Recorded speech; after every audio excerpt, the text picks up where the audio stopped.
Hello, everyone, and welcome to Cloud Talk on this November 13th. Uh, we are glad everybody is able to here to join us today. We are talking startups, and I apologize. I sound like I have stereo soundproof headphones on. I'm recovering from 3 days of a sinus infection and some lots of napping and then tweeting and then napping and tweeting. But hopefully I am alive and kicking enough to kind of have some fun this hour. Like always, thank you to our sponsors, IBM and Avnet Cloud Ready. And we are excited. I have my partner in crime, Daniel Newman, is actually landed in Mickey Mouseville, Orlando, and is jumping cabs and navigating traffic to get to the hotel. So he'll be joining us any minute now. But I'm honored and excited to have Bill back again as from our guest from last week. As not only is he a perfect guest to talk about startups, but he's jumping in here last minute to help me out, so I'm not just boring you guys with my voice. So welcome, Bill. Welcome back to the show. Brian, it is a pleasure to be here along with the awesome Cloud Talk folks here. We're going to talk some really interesting technologies and concepts around everything that's happening in startups and cloud, and how do you even get to that point?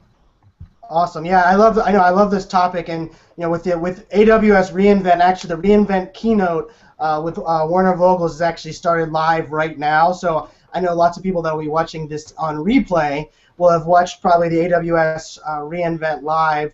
And the funny part about that is exactly a year ago, I was sitting second row. I got there early and ran up there second row to listen to the keynote there at AWS reInvent. I had a blast. It was a great keynote. They had Dropcam CEO up there, Netflix CEO came on, so I'll be interested to watch that replay as I'm joining us here this time.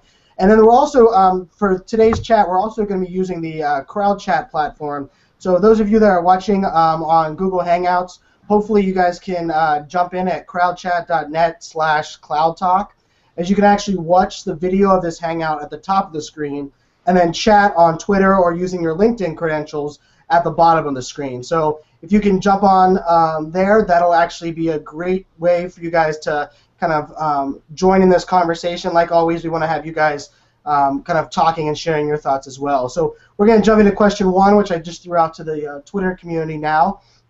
What technology changes of the last decade have impacted startups? And I think this is a great one, Bill. I know both you and I are right in the thick of things over this last decade of technology and getting out of school, and both of us being kind of immersed in the technology scene. So what are some of the technology changes you've seen that you've thought have had some drastic impacts on startups? So imagine this. I'm going to start out really, really big.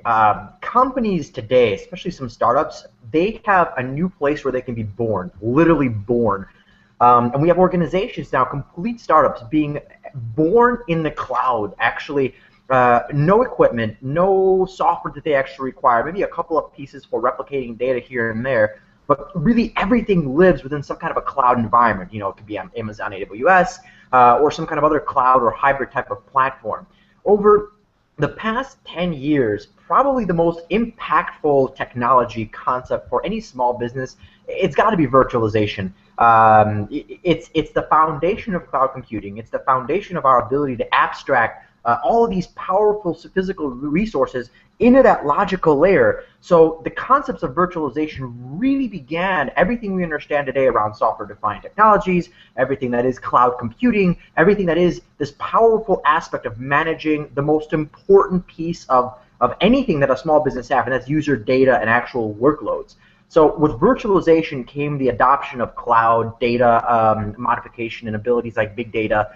Software-defined anything, insert your technology here, really began with the concepts of virtualization. So give the crowd a little bit of a background on virtualization. The difference between a virtual, I like how you said born on cloud. I always use that term as well. Like the fact that Netflix, the company Netflix, the CEO, I heard this from his mouth at reInvent last year, they never bought a physical server. In their entire history of that company, they never bought a physical server, which I just think is mind-blowing, especially coming from the data center community. But give a little background. So virtualization, what does that do? How does that work for these startups?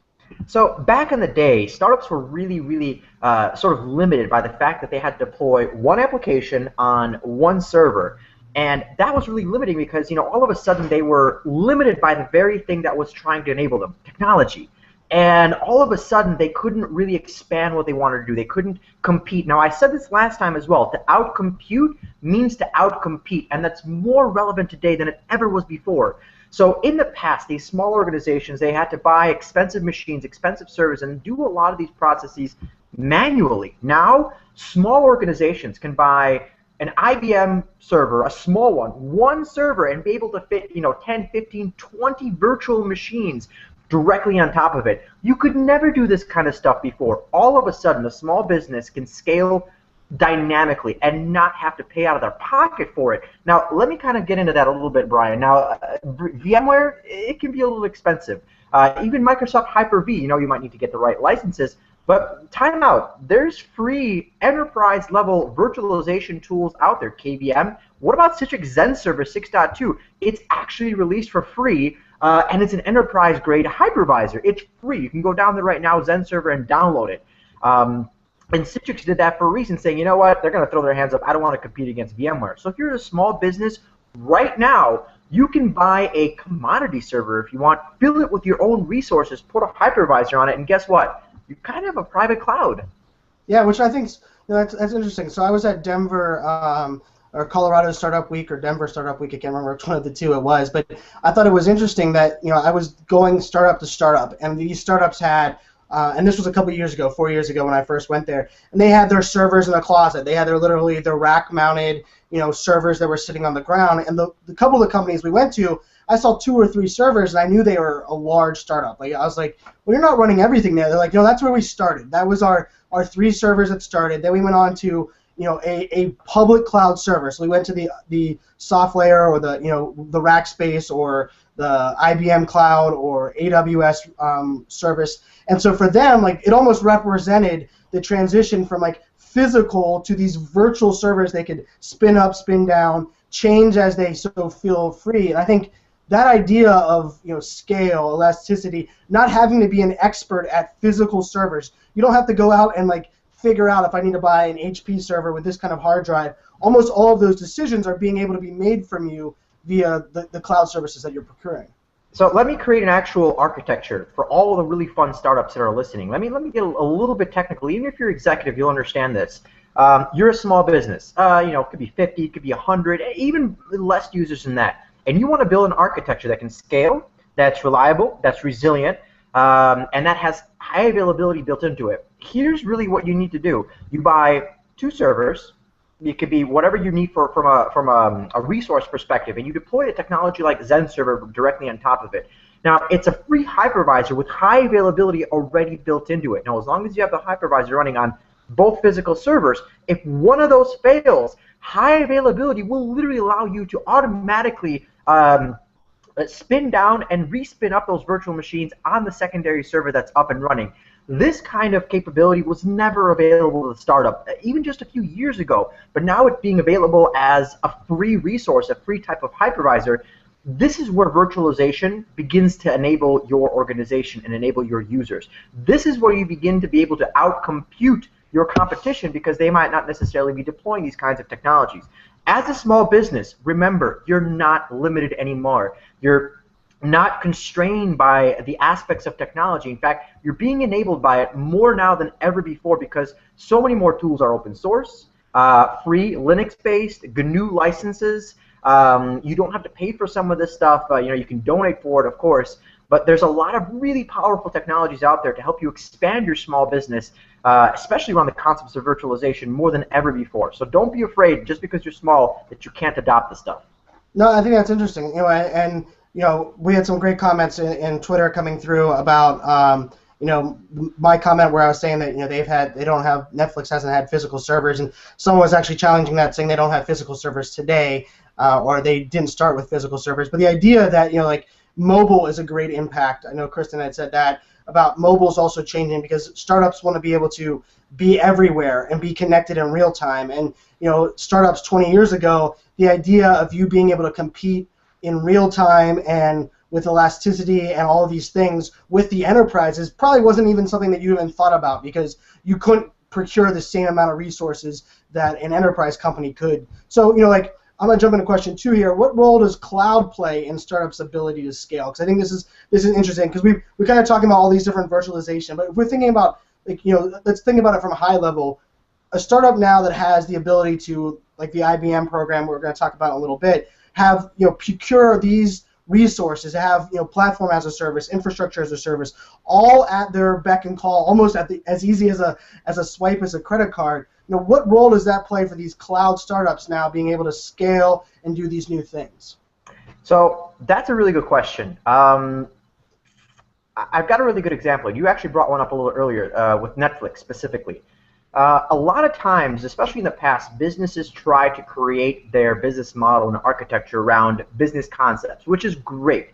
But now more than ever before, organizations are beginning to build their business model around the demands of the user and the market, but really, again, more towards the end user, how they compute, how they're processing all this information to try and make the end user as effective and as efficient as possible. Now, the end user doesn't just have to be you and me. It could also be the customer, the consumer, the client. Those are technically end users. So what did Netflix do? They said, all right, we're delivering this massive amount of content to all over the world, all over all these countries, spanning very, very large areas. But we can't just deliver content. It's got to be really good, and it's got to be crystal clear. So we have to deliver all this data to so many different users, and we have to do it really, really effectively. So what do we do? So all of a sudden, cloud computing introduced the concepts of the fog, right? Fog computing, or the edge, or the idea or notion to take massive amounts of data, be able to cache it, and bring it down to the end user as close as possible to the end user as possible. So that's the concept of edge networking and edge computing, or the fog. And what Netflix did specifically is they utilized the benefits of cloud computing to optimize their business and optimize the capabilities of how they deliver all this resources to the end user. But let's take it to the small business side of it. They can do the same thing. You can say, okay, how are my customers, how are my clients going to be processing this data? So I can create a cloud architecture because there are so many platforms out there, so many, quote, as-a-service environments out there. I recently wrote an article for both Data Center Knowledge and another one referencing this network computing, discussing the concept of everything as a service. Right? That's pretty crazy, the concept of everything as a service, but that's real. And more so than anything, these businesses and small organizations can deliver workspaces as a service specifically. No, I think, and that's interesting, like everything as a service, especially from the idea that, I would say you don't have to be as, the IT that you're procuring, the IT that you're utilizing as a startup, thanks to cloud technologies, thanks to these enterprise, we're talking about companies like IBM, Avnet, AWS. These are large enterprises that are now providing these services for these entrepreneurs, for these startups. I know I was following the Digital.NYC event last week, where they're giving like training, they're giving computing spaces, they're giving all of this lessons for these startups, and I think it's kind of empowering that the cloud is really connecting this startup to the enterprise like never before, and like you would have never kind of thought of like hey, my customers have the same needs that are buying from a startup, that are buying from an enterprise, and now thanks to cloud, they can almost meet those same real-time needs and scale and grow and have some of those direct benefits to the cloud to actually compete with an enterprise, which I think is really empowering for the startup.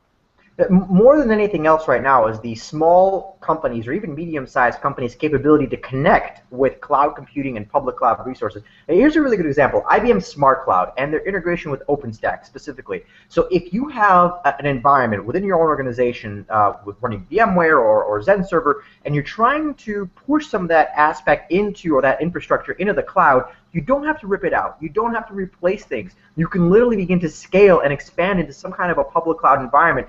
What's great about cloud, and this is really important for startups, is that you can create a pay-as-you-go methodology. Really, use the resources and pay for the resources that you only consume. You don't have to carve out space and have to fill it up instantly. Literally, pay-as-you-go methodologies have allowed these small organizations to save a lot of money and provision the resources that they only need. And using technologies like OpenStack to create these powerful APIs to connect from private to public cloud to create this hybrid cloud methodology, because the honest truth is that most cloud platforms, the really predominant one is going to be a hybrid cloud model. A little bit at the private side, maybe even a lot of the public side, but always that connection happening between a local data center and one that's in the cloud. And there's technologies out there now that allow you to replicate massive amounts of data from one data center to another and bring all of that down to the end user. Let's not forget about the importance of big data also. Just because you're a small organization doesn't mean you have to only think about, hey, workloads, virtual machines. Also know and think about how you're controlling, quantifying, and analyzing all of this important information. That's perfect. So that kind of leads us into question number 3. And question number 3, I'm gonna give a little background to. So recently, IBM announced, and actually I think it was Monday or Tuesday of this week, they have what they're calling a global entrepreneur program for cloud startups. So they're offering as much as, if they for qualifying entrepreneurs and startups, $120,000 worth of credits for IBM cloud utilization. And I think this is, I watched a video from Sandy Carter that I shared out a little bit earlier, where she was talking about it being like a groundbreaking experience, a groundbreaking program for IBM, especially because IBM is really trying to do more than just give these credits. They're working with the Digital NYC program. They're really trying to create training, have growth, and connect really these enterprise resources and even their enterprise partners and clients with these entrepreneurs. One of her Sandy Carter's comments on there actually really got to me. She was like, so many of the partners of IBM want to not only connect with entrepreneurs, they want to utilize these skills and technologies and apps and things that entrepreneurs are leveraging. And so by them using the cloud, it almost helps out these big boys as well, because they're able to kind of combine in there. So I think like a program like this, like a global entrepreneur program where you can sign up for IBM Cloud and get credits. I know AWS has done similar things. We're going to have one of our guests next week from Avnet will be on the show, and they're going to talk about how Avnet has a training toolkit that actually brings people in from all different types of customers and allows them to use different tools. So I'm curious, what are your thoughts on like programs like this one from IBM for an overall like really driving startup growth and startup utilization of cloud? I kind of see this as the Kickstarter for cloud computing technologies. I really don't know how else to say it. It's kind of interesting. So how do you not win from this, right? You have some of the smartest and brightest ideas coming to you. IBM is built around innovation, so why not innovate? Why not help folks innovate as well? So here's your chance to come in to a really powerful architecture, a really powerful cloud environment, pitch your idea, and be able to deploy an actual business, literally a business with the support of IBM and their smart cloud architecture. It's a really phenomenal capability for a lot of these businesses to literally become a platform built on a powerful model of scalability and scale. Now, from an IBM perspective, of course, they're going to win. They have the potential to deploy 1, 2, 5, or 10, or however many of these great cloud platforms that are going to all of a sudden start growing within their own environment. Supporting small businesses and startups to move into the cloud is a necessary part of the equation. Competitors out there, everybody from Amazon, Rackspace, even some of the private data center spaces that are now jumping into the cloud environment like IO, Telex, RagingWire, all of those folks, they're saying, okay, hang on a second. We don't just provide data centers. We provide cloud infrastructure. So they're trying to coax more and more people to jump onto their platform, and this is an absolute necessary thing that you've got to do to be able to compete with a very, very diverse cloud market from the small business side all the way up to the enterprise side. No, and I think it's, so NEMA put in there, programs like IBM really let experimentation take place and be available, for more developers, not just the big guys. I thought that was a really good comment. In full disclosure, I worked for IO Data Centers for 2 years. That's where Bill and I originally connected. And at IO, we were really working with the OpenStack community. I worked closely with the Rackspaces and the Red Hats, and really we were trying to grow this OpenStack, not only cloud community, but really helping the startups from a public cloud. We had the hybrid cloud approach. We were also manufacturing modules here in Arizona that you could actually deploy on your premise. And I thought, there were so many things that I was always amazed by our customer base, because our customer base at IO, we had 2 million square foot of physical data center space that people could, have a cabinet to have a row of cabinets so they could have a module in one of our spaces. And for these startups now, all of these decisions they used to have to do for that data center decisions, like, you have remote hands and all of these things that, you're almost giving up those services now to a cloud company and letting the cloud company manage that for you. Now, that scares some people, even from the security side. I know security will be a question I'm going to kind of focus on in question 4, but I think that's kind of exciting. Like this IBM Global Entrepreneur Program, I'm excited for what startups are going to be able to do now. I think, Nima's kind of comment there was, spot on, where you can experiment more, you can really try to grow and be more on demand. And really, if you think about it, who does this help the most? It helps us, the consumers. The consumers that, I want to be able to have a choice between an entrepreneur and an enterprise. Like, I don't want to be able to say, well, I really wish I could go help this startup, but the startup doesn't have the same resources. No, that's not the case anymore. They have the same ability to kind of leverage the cloud on the backside, which I think is exciting. Absolutely, and you see the success of these technologies and these products. So as a small startup, as a small business, I really hope you're listening to this message, and it's really important for you to hear this. Don't be afraid of the cloud, and certainly don't be afraid to ask for help. We discussed this last time. I work at MTM Technologies, and we are one of the nation's largest cloud integrators, and we help work with private, public, hybrid clouds, VMware, Citrix, Microsoft, and we consistently get questions from small businesses saying, hey, just help us understand this. Help us get into the cloud environment, and that's where it's got to start, at the big picture, asking the questions, creating assumptions around cloud. Even as a young entrepreneur, you can't do that. And cloud computing is going to be your engine to be able to compete and conduct business in this modern world of IT consumerization, mobility, and just complex content delivery. Any kind of business moving forward, all of your modern associates are beginning to utilize mobility as a key piece of their environment. Let me paint a really important picture for you. Doctors, lawyers, manufacturing floor workers, all of the people that traditionally didn't use mobility or cloud computing are now bringing all these devices in and saying, I want my applications and resources delivered directly to this device. So how do you enable that? How do you deliver all these applications, legacy or HTML5 or SaaS, down to one unified platform? And that's where cloud computing really begins to solve a lot of challenging compute and resource issues, especially for small businesses. No, I think that's important. I think that's important also from the standpoint of, question 4, I'm going to throw this one over to you. When we think about security, both of us are kind of security geeks as well as being geeks in many areas. And we've got some great comments from the Twitter community saying that they love the passion, and I like to think that I still feel like I have stereo headphones on because my sinus congestion, but I love the passion as well, and we both have a passion for security, both in the idea that we understand that it's needed, but also understanding it so that you can still make agile decisions. So when we think about question 4 here, how do startups think about security when embracing cloud solutions and cloud programs like the IBM Entrepreneur Program? So. Security. I knew you were going to ask this one, Brian. That's a bad one. And not a bad one. That's not a right word. It's a tough one. It's always going to be a challenge because the bad guys are always a little bit ahead of you.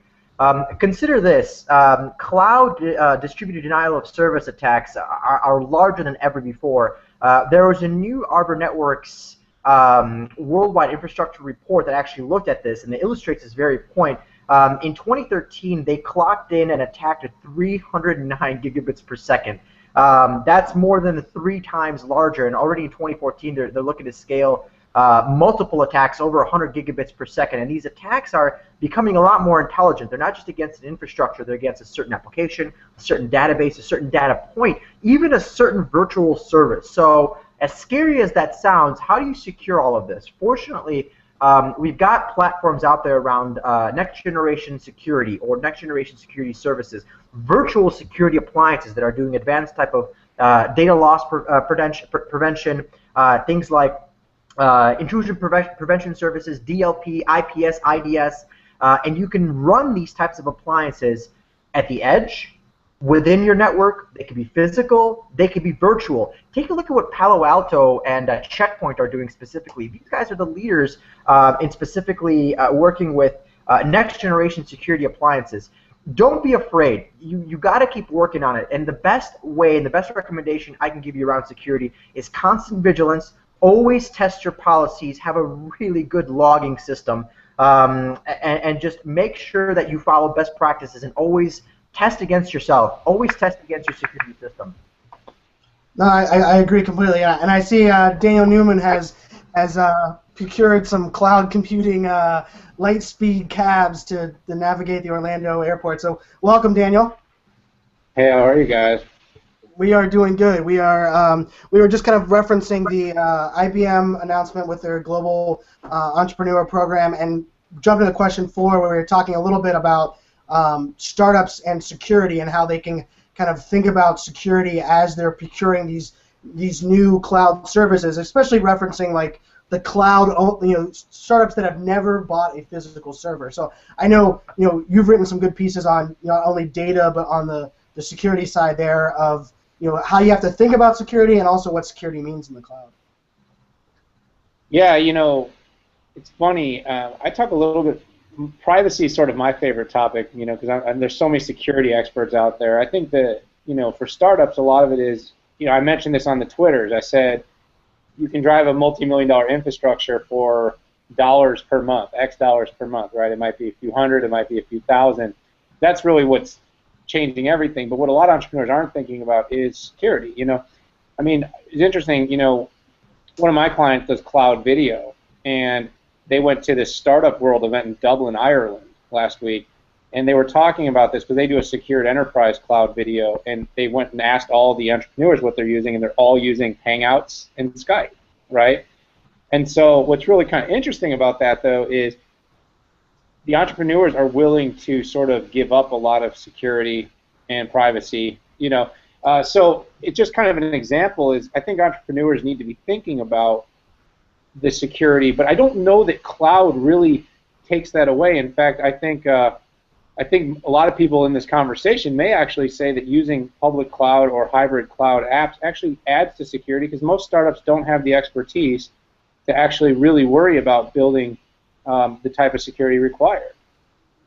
Well, I think that's a good point, and actually, Bill was even talking about we talk about on-prem, off-prem, but there's the idea where security can be passive or aggressive, and when you have these remote desktop applications, and sadly today too many companies are and this goes from startups to enterprises, either go all on or all off. They think it's an all or nothing button, when really it's much more of a solution where you can allow Google Hangouts to run in your network, but that doesn't mean that every video streaming communication has to be open pipeline for your company, or just because you're leveraging a public cloud doesn't mean that a public cloud doesn't come with security as well. I think those are usually myths and things that we sometimes forget about when people are leveraging the cloud. Yeah. Go ahead, Bill. No, what's really interesting you mentioned there is new technologies around things like software-defined networking and even network extraction specifically. You have control of the quality of experience, QoE. You can actually literally wrap concepts around policies, business contextual policies around things like micro apps. I don't want Farmville to run, but Google Hangouts is okay. So you have the capability to control all that. The other really important thing, and Daniel mentioned this, don't be afraid of the cloud. And in fact, cloud governance and compliance is actually evolving very, very rapidly. I know many of these cloud providers are now offering things like HIPAA-compliant environments because they've signed the BAA, Business Associate Agreement, so all of a sudden they can pass protected healthcare information through their cloud infrastructure. Or how about becoming PCI DSS engine for e-commerce? Or how about being able to host a federal cloud, so like FedRAMP, for example, as well? So governance in cloud has come a long way where some of these organizations that were bound by compliance and regulation, even small startups could be HIPAA compliancy bound, can now all of a sudden say, oh, hang on a second, I don't have to make my next investment into my own private data center. I can actually begin to offload all this massive amount of resource and compute power into the cloud environment and know that I'm still being compliant. The one big recommendation that I can give everybody out there is that even though your information is in the cloud, never ever be hands off of it. Always know where your data is. Know who owns the keys to your kingdom, so to say, so that there's really nowhere your data can get lost, either at the edge or, I guess, in the middle. I think something you said there, Bill, that's really interesting too, though, about governance and stuff is really what startups are generally founded to do is to solve some type of organizational, business, educational problem, right? And what that experience that they're creating by allowing startups to not focus in red tape essentially allows the startup to get back to doing what they set out to do in the first place, right? So, if you're solving a healthcare problem, you need to gain HIPAA compliance to play. But that's not really what you were trying to solve. So, cloud is actually sort of enabling that, right? Holistically enabling startups to really, bypass another piece of red tape. It used to be expensive infrastructure. It used to be multi-year processes and governance to actually get approvals, where oftentimes, they didn't have the funds. So now a startup can actually sort of bypass and also, let's face it, maybe get away from having to take money so early in the process and allow them to build it out and allow the entrepreneurs to control a little more equity, which may not make friends in, within the VC communities, but, a lot of reason VCs existed in the past was, they needed so much money to get off the ground, get these ideas off the ground. And now it was like an interview I did, Brian, last week with Alexis Ohanian from Reddit. He was basically saying 2 entrepreneurs in a garage with a computer in a cloud can basically do anything. Yeah, and that was, I remember I remember you doing that interview at Dell World and thinking, that to him, because in Reddit I think of as a new, technology, new solution that's out there, and just how much has changed just from whenever he started Reddit versus where we're at today, where a startup can start today. The IBM program that I was referencing earlier was talking about software and support and all of these little things that they're providing their customers that they weren't providing before, or maybe that startups weren't having access to. And an AWS reInvent is going on right now as we speak. The keynote's happening, and one of the big things about that event is it's very developer focused. Last year I laughed because I always feel like a lot of tech events I fit in right there with the geeks about all geeks, and at that event there was guys that blew me away with their knowledge, not only of cloud, but development and all of those kind of aspects. And so events like this one, like AWS reInvent, and so when we think about the word collaboration, I'll jump into question 5. For developers, for entrepreneurs, for startups, when you think about collaboration, what role does collaboration play in that startup success? And then we'll kind of jump into what kind of events kind of matter from there. Go ahead, Bill. So collaboration is pretty critical in terms of what we're trying to do in cloud computing, because really it's our capability to deliver a message to a broad amount of people, or a broad array of people. So for developers that are looking to start at working with cloud computing and specifically working with cloud startups, there's a lot you can do, because collaboration specifically is your ability to deliver a message, communicate with a broad array of people, really be able to enhance your business specifically. From a development perspective, you need to understand this. There's a lot of connectivity points within the cloud. APIs are your best friend. Application programming interfaces allow you to connect cloud services with data center business processes, or data center applications, or corporate applications specifically. So in a lot of scenarios and a lot of times, a company might say, hey, you know what, I need to deploy an Amazon extension, so we're going to use Eucalyptus Cloud, or we're going to deploy a connection into some kind of a private cloud environment into a hybrid cloud environment so that we can replicate massive amounts of data. So we're going to create a custom OpenStack policy. These are all aspects of collaboration, and how developers can help specifically is helping their clients and customers understand the impact of cloud computing, understand the impact of how they can balance resources between private cloud environments as well as in the cloud publicly. Yeah, so I'll speak on the other side a little bit, because Bill, you're up in the clouds. I mean, you're talking very technically. So I'll reel it back for the entrepreneurs that don't have quite as much tech chops as you. But I'll say the collaboration side, because you're not asking about cloud collaboration, you're asking about collaboration as a whole. And a couple of the things I think is technology is basically enabling, agile development, right? So you talked a little bit about, stacks, and you're talking about some of the actual processes. But the bottom line is most startups being developed around software have multiple people touching every part of the process, right? Whether that's part of inside your organization or people outside the organization. As things go through development, and as we don't generally bring a product to market and then just leave it. It's always being changed. So collaboration, is kind of a twofold. One is, yes, absolutely working together is what creates the opportunity to move, fix bugs, change errors, upgrade revisions, and take the software or product to the next level. The other side of it, though, is that collaboration also allows real-time communication, period. Like seeing what needs to be done right now and having it be able to be prioritized and in a single software environment. So that's where cloud's really kind of taken off. You got tools like, whether it's Basecamp or something else, where multiple people can live and operate and communicate. And by the way, collaborate in any environment, so whether it's a Hangout with video, or it's a chat box, or it's an email. And not only can you have those communications, but you actually have methods to verify that actions have taken place, things have been assigned, people are on top of those tasks, and the work is getting done.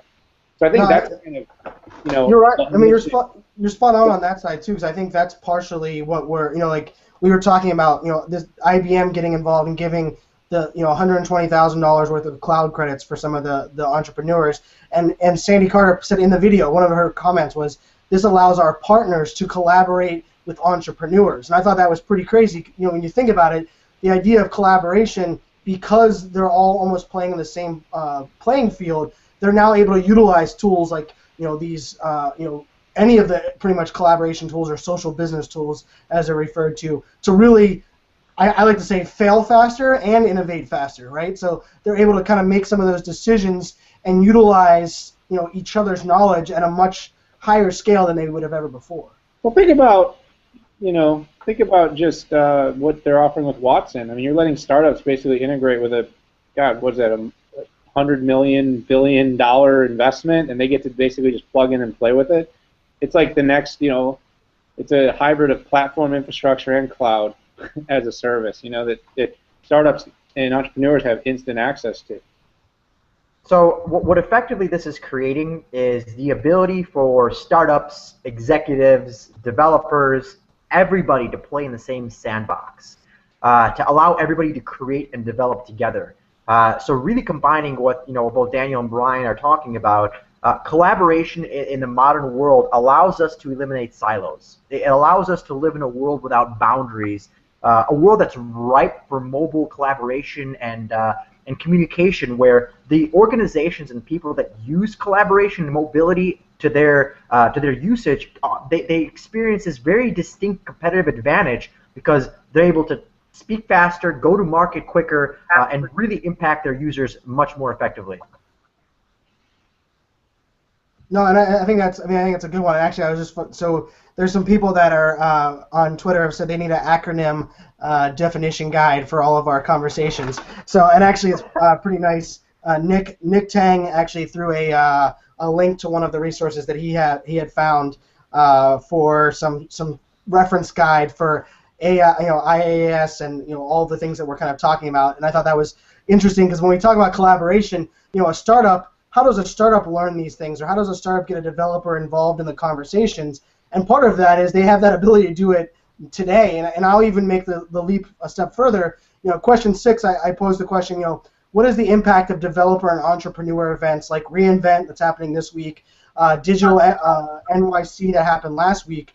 And for me, part of that impact is you don't even have to really be at AWS reInvent, although being there at these events and sitting in the getting your hands on some of these tools, or at IBM Insight that we were at a couple weeks ago. But your ability to actually now collaborate with other developers, learn from other developers, share notes, like all of those things are now very easily accessible, even for a startup on a low budget with a very small team. So, you know, question 6, you know, what is the startup impact for these developer and entrepreneur events? So, I would love to hear your guys' input on does it make startups innovate faster, or maybe they're solving customers' problems faster, or maybe they're not going bankrupt faster? Like, what are your thoughts there? Daniel, I'll let you jump on that one first.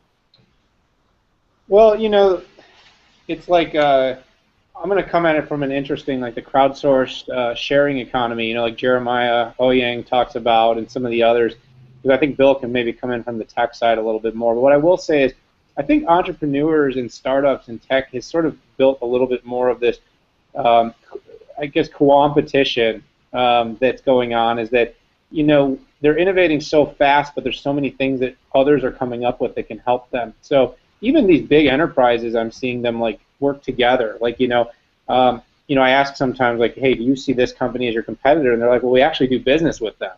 And I think a little bit of that's going on with startups and these events is where these entrepreneurs, developer guys can talk to one another and actually say, like, here's something I'm finding that's working well for us.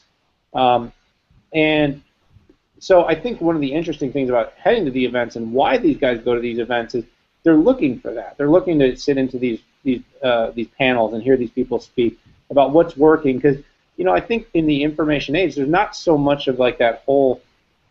It's not always just a race about being first anymore. It's also a race about actually developing the best experience. So these guys are all trying to glean on each other, what's going well and what's not, to try to generate new experiences. So, the event side, that's kind of what I see, is how can we cooperate even if we're in competition. And because to some extent, there's a little bit of overlap with all these tools.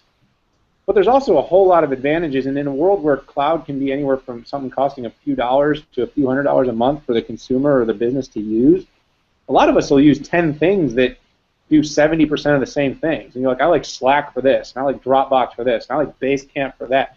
So I think we're really open-minded to using different platforms, and I think developers have kind of realized that it's the sum of the parts that really makes the better whole. So I'm going to elaborate on that a little bit, and you hit a lot of really great points, Daniel. I remember recently I was standing at a big Google event, and I was presenting, and it was a room full of Google people in there, but also pretty much every single competitor that I had at MTM Technologies. And I embodied the co-opetition aspect of what you just said. I love that word. I'm going to use that later. And I cooperatively competed with these guys, but that's not really what I did. I cooperated with them more than anything else, and I stood there and I said, listen, we compete out there in the battlefields. I get that. But today, we're all partners. We're all people who are trying to educate the market and really push everything that everybody is doing forward, because ultimately, what we do together is going to impact positively the market and our end users as well. So at these kinds of events, reInvent and Digital NYC Hub, and like Citrix Synergy and Summit, and Cisco Live and VMworld, all of these events give you the capabilities, whether you're a large organization or a small organization, to be on the precipice of all of the latest technologies that are out there, to understand the most complex technologies that are breaking ground, that can directly impact your organization, whether it's a thin client or a zero client, like a Chromebox or Chromebook developed from Google, or if it's like an end computing client, or if it's a WISE terminal, or you could be talking about the next type of scale-out architecture. The important point is that these kinds of events allow you to cooperate, as well as to see how other people are using these technologies to impact their own business. So in going to these kinds of events, take the opportunity to make sure you stop by these booths, talk to industry analysts, because they are there all the time. And those are the guys you want to catch and get their ear and maybe have a chance to speak to, because for the most part, they're going to be agnostic. They're going to give you a true idea of what they feel is going on in the market. Take this opportunity, be cooperative as well as competitive, but in today's market, the most important thing you can do is to educate above and beyond your typical traditional selling process. And in these kinds of events, this is what you get to do, is you get to learn, you get to cooperate, and you get to really compete at a new kind of level. And that's really, like if you put it in perspective of what we're doing here, this whole cloud talk, and the reason, we got Avnet and we have IBM that wanted to sponsor this event was really it's our ability to collaborate. We're actually bringing in thought leaders, and we're having this 1 hour of conversation that really is driving collaboration, driving communication, educating not only ourselves but also sharing out there, providing these YouTube videos. And I think it's the fact that Avnet and IBM, and there's other chats that are going on, that these companies are getting involved because they understand the spirit of social collaboration, and that we can all learn together even if we're all competing after a very similar space. So I think that's kind of the root of where we're at today. A startup today can watch YouTube, join in chats like this, follow the hashtag of an event like reInvent or some of the IBM events that are going on as well, and go to OpenStack, one of the OpenStack conferences, and now you're able to get access to all of this learning and all of these people that you would have probably never been able to get in front of before. And I'll add something to that too, Brian. Whether you kind of like it or not, we are in a sharing economy, because the amount of information and data available publicly to businesses is it's immense. It's, the number of petabytes and zettabytes that we're moving into now of data, right? And so businesses need to embrace that. And I just think it's opportunistic. I think these events are opportunistic for startups to just say, hey, let's share in each other's failures.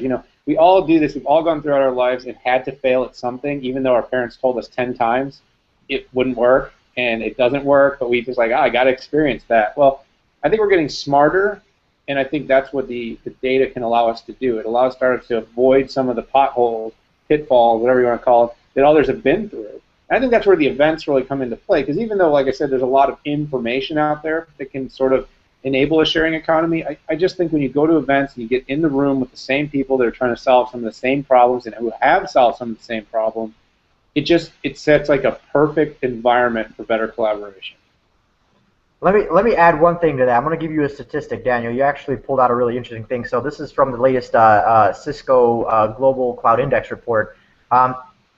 Just try to wrap your head around this one. So annual global data center IP traffic was going to reach 8.6 zettabytes. That's roughly 715 exabytes per month by the end of 2018. That's going to be up from about 3.1 zettabytes per year, or 255 exabytes in 2013. And global data center IP traffic is going to triple over the next 5 years. And overall data center IP traffic is going to grow at about a compounded rate of 23% from 2013 to 2018. That basically tells you that this data is going to exist. It's going to be created. You can't escape the power of cloud computing. So if you sit down in your chair and put your fingers under your butt and say, hey, I'm just going to let this pass by and maybe I'll use technologies that are existing in my data center, guess what I said earlier? You're going to be outcompeted, right? You're going to because somebody else is going to outcompute what you do. So it's important to understand that concepts around cloud computing, mobility, and data growth are not going anywhere, regardless of whether you're an enterprise or a small business. I liken that to the people, there's still all the small business owners that are in denial that social media is a real marketing or vehicle for communication. I talk to business guys, oh, this is going to pass. It's like, yeah, at a billion pervasive users, probably not going to pass. Yeah, I think jumping on that one is, it's funny too when you're saying that all that tripling of the data center traffic, and I like to liken it to like we were talking about BYOD devices and everyone being like, oh my God, someone brings in a device that's going to connect to our network. Well, think about it now. I'm glad we used the word devices, not bring your own phones, because it's really going to be devices. It's not going to be device even for these companies, because everyone's going to bring in their own iPad. They're going to bring in their own smartwatch that's going to connect to Wi-Fi. I mean, like, if you think about it from that side, just the amount of not only total usage of networking, but of resources is going to grow. So the final question I have for today on the future of cloud startups, and I think I like this topic or this question because the idea of a cloud-only startup is still, I'd say, a nuance. There's so many. I love the startup environment because there's all these startup weekends and startup events, and I know in Phoenix I'm participating in a startup event here in 2 weeks, and like everyone comes together and they share all this information, but we're still kind of stuck in this area where startups are still slow to get off the ground and slow to speak. So I'm curious. I'd love to hear both your insights on what do you think the future of cloud startups looks like moving forward from this day forward. So I'll give you the first chance to jump on that one. It's great. It's absolutely wonderful. The pace at which I'm seeing startups adopt cloud technologies is absolutely accelerating, and I'm really, really happy to see that. What's fascinating is a small startup company can literally test the water with 1 foot, right? Before they jump into the whole cloud lake with both feet off of a dock or a pier, they can literally dip a toe in by going out to a cloud provider, and you can actually provision free workloads for a month or two. You can test it out, you can see how well it works for you, and then kind of proceed from there. But really, organizations and small organizations as startups, more and more every day I'm seeing them literally be born in the cloud, where they're saying that, okay, well, I don't need any physical architecture, I don't need any physical resources. I can immediately extend out into a cloud model and deliver everything that I need to from some kind of a public cloud environment. The data center is distributed. I can get my workloads replicated where I need to, and I know that I'll always have resources available to me. And what's really becoming much more impactful is the cost structure. Cloud computing is becoming a lot more cost effective and not cost prohibitive for a lot of these small organizations to begin to adopt it all. But most of all, beyond anything else, cloud compatibility with applications, being able to utilize more types of data in the actual cloud computing environment is become more broad. So companies aren't becoming restricted with what they actually want to do in the cloud, which is allowing a lot of small organizations to expand out very, very quickly. Yeah, I would say that there's two answers to this question, Brian. One is from the maker builder perspective, the future looks really bright. I think the future for cloud startups is more focus simply on what they are trying to develop. I think with software as a service, but being backed with platform and infrastructure and APIs that they can accessible APIs that they can build off of. What I see is innovation being able to be done, and I love the idea of small innovation, meaning that yes, there are these earth-shattering changes, but what I think really is moving businesses forward are these small little, almost molecular innovations that can take place, and when you have access to APIs and you have access to cloud that can be rapidly provisioned for growth, it changes everything. I also think, though, the future of startups as a whole are going to be completely changed by the cloud. And my favorite term, and I can't coin it or own it, but I love the idea of flexible consumption, is businesses basically now can run platinum-level ERP, CRM, collaboration, voice over IP, unified communication, office productivity, mobile management. They can run the whole gamut of tools for a 5 or 10 person company for what might be a couple $100 a month.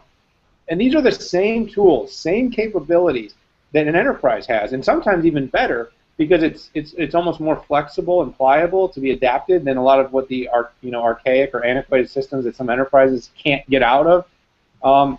So as a whole, I think cloud is going to make the future of startups, both technology startups and startups that need technology, which is every company, a lot brighter. And I think it's great. Nima on Twitter said, the future of cloud startups will be far more accessible to even less tech-savvy mom-and-pop outlets to break through. I think that's like the exciting part of the American dream style, right? Where now the ones that have the American dream and have that want to try to leverage these things can really take advantage of it. Another one, Edwin tweeted out, consolidation with the cloud. Many new startups offer a specific niche, and look out for key acquisitions and partnerships. I think that's another exciting one too. Really, it goes back to even the idea, like a lot of the people that are going to be speaking at AWS reInvent this week are partners and customers, and some of them are even competitors of AWS, but they're leveraging that same platform, that same cloud technology, and they're all coming together to learn from each other. So I think the idea of collaboration is only going to grow. Hopefully, those startups and those companies that don't believe in the power of social will jump on the social bandwagon as well. So I think that's an exciting future. It's a little bit like us, Brian. We have relationships with multiple technology vendors or companies, right? And the bottom line is like the old days of like Ford and GM, and they're like, boom, we're competitors. I think technology is almost sort of like blown that atom up. It doesn't exist, because every one of these companies has a little bit of intellectual property that can almost be built on for the next guy to do more. So while they do have a certain amount of competition going on, like yes, does AWS and SoftLayer compete? Yeah, in some extent, but they both also do some things differently that make sense for different businesses and can actually enable different businesses to use both platforms. I know people who are actually deploying parts of the cloud out to one and parts of their cloud out to the other. It's not, it's not like you're an all or one, or it's an all for one type of thing anymore. And I think that's just a reflection, again, of kind of where our economy's at. It's the ones that are creating and innovating are going to consistently earn a piece of the minds of the businesses they can supply. So we're not in a world where you have to do all your business or do all your, you're selling for one. We can really partner with many companies, because what we're really doing is trying to move the global economy forward, as kind of optimistic as that might sound.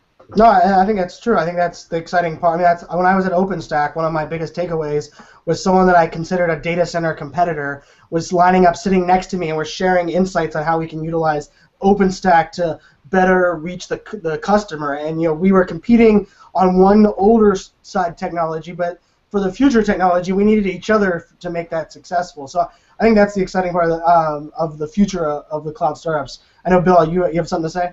No, I just can't wait for the first bakery to open up in the cloud so I can order my first cookies in the cloud. Well, I guess that can mean two things.